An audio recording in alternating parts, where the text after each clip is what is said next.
Bonjour les enfants. Alors, vous êtes en confinement et donc vous faites les leçons à la maison. Donc je me suis dit, Tati Pourri, elle connaît plein de trucs. C'est un puits sans fin de connaissances très intéressantes et que peu de gens connaissent. Donc je me suis dit, comme on est en confinement, on va commencer par une leçon d'histoire. Les leçons d'histoire numéro 1 de Tati Pourri.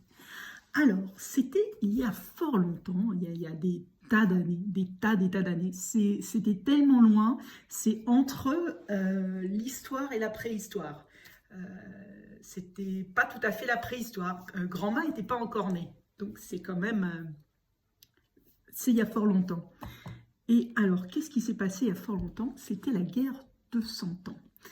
Et la guerre de 100 ans, c'est très intéressant avec le coronavirus, parce qu'en fait, l'histoire de la guerre de 100 ans, c'était dans ce petit village du sud de la France, qui s'appelle Saint-Bern, et il y avait un virus il y a très longtemps.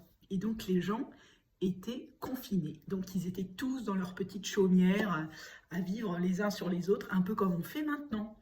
Et en fin de journée, tout le monde était un peu énervé parce que ils n'avaient pas pu jouer à tuer les sorcières et tout ça dehors, au grand air ou quoi.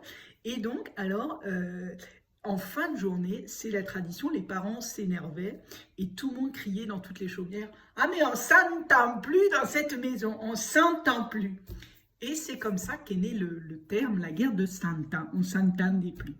Voilà, donc c'était ma leçon du jour et c'est vrai que peu de gens connaissent la vraie histoire de la guerre de 100 ans.